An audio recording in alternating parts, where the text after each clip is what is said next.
So checking out this next question, let's see what we have going on here.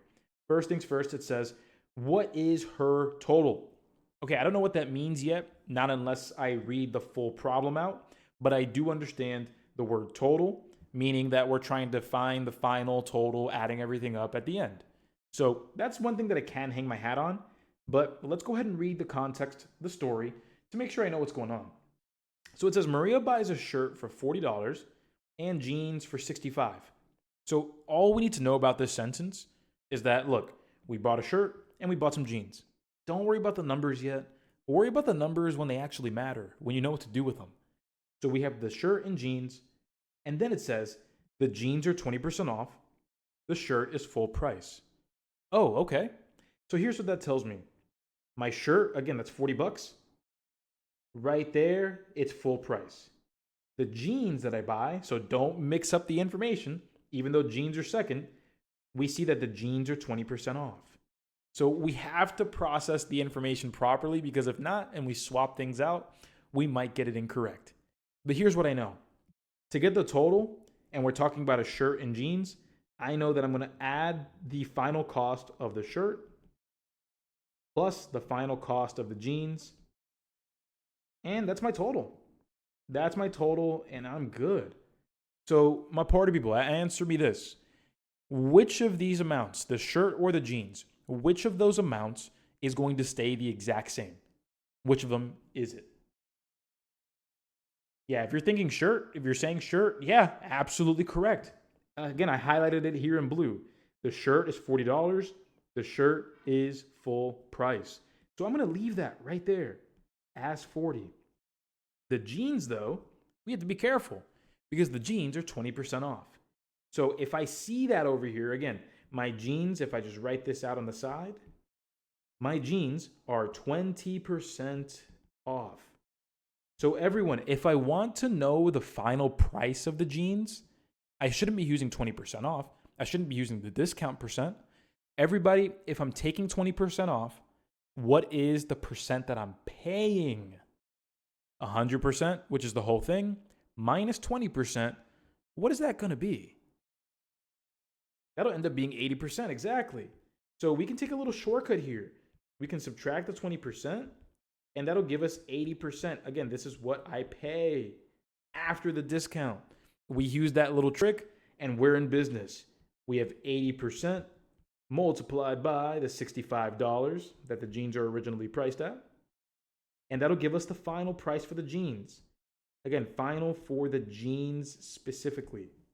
Here we go. 65, I'll just write this on the side here. Multiplied by 80%, which turns into, move it once and twice, that'll be 0.8. So we can write that down right here, 0.8. And here we go. 5 times 8 is 40. Carry the 4. And then we have 6 multiplied by 8, which is 48. Carry the 4 is 52. Then we bring the 1 decimal place back, and we bring that over, and that is $52. So booyah, the final for the jeans right there, $52. And here's what we do now. What we're going to do is just add that with the price of the shirt. There we go. $40 plus the $52 after that discount gives us a total price of $92. And there we are, my party people. That is answer choice B after we apply the discount to the proper item. And there we go. That's a W right there. All right, next problem up. And we're going to handle this again with the same grace that we have been, paying attention first to that question sentence. That's where we win and lose. So beginning there, it says right over here, if there are 14 nonfiction books, how many books are on the shelf in total? Excellent. There we are. All good. So let's go ahead and understand that again. We know that there are 14 nonfiction, but note that we are not looking for the fiction books. We're looking for the number of books in total. So be very careful there, because it's so easy to think that it's fiction. You might get one of the other answers that are listed here. So again, 14 nonfiction. Let me write that N a little better. nonfiction, and we are looking for blank total. So when we write everything down, when we look at that first sentence, this is where that miscue can happen, because we see that it says fiction and nonfiction. It does not say total and nonfiction. That would be beautiful if it did say that, because we would have the same comparison in the same way super fast. But that's not what's happening. It doesn't say total and nonfiction. It says fiction and nonfiction are in a shelf in a 5-to-2 ratio. So making sure we write this down properly, let me make sure you know that fiction is the first one, so 5 is what corresponds to it. Nonfiction is second, so the 2 is what corresponds to that. Again, the order matters. Be very careful there.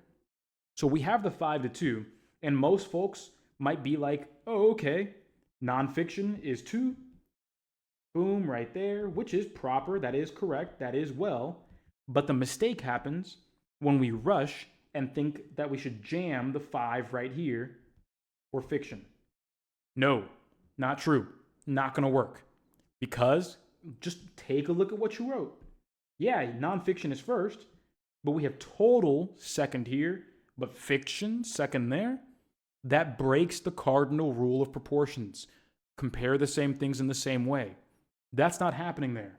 So because it's not happening there, we are going to move this out of the way, and we are going to make sure we write the total of that ratio that they gave us. Everyone, this is simple arithmetic here. If we have 2 parts nonfiction, 5 parts fiction, so 5-to-2, what's the total of that ratio? 5 plus 2 ends up giving us what? Yeah, ends up giving us 7, right? Very straightforward, very easy to do, but it's not so easy to see. And that's what I always want to teach you about word problems. We don't want to rush to calculate. We need to take our time to understand what should be calculated. And once you take and get used to taking that extra time, that's where the beauty comes in. Because once you have the right numbers in the right places, yeah, you'll feel like Mr. Anderson from The Matrix. So with that, let's go ahead and get it done here. Let's put a T for the total. And so here we go. Nonfiction to total. So nonfiction to total, that'll be 14 over T equals the same comparison. Nonfiction over total, 2 over 7. Now that we're here, we're good to go. We can cross multiply and divide, but to be honest with you, I'm looking at 14 times 7, and I don't really want to torture myself. Yeah, sure, that'll be 70 plus 28, so 98, but it might not be as quick for you. So I'm actually going to notice that we have a clean comparison.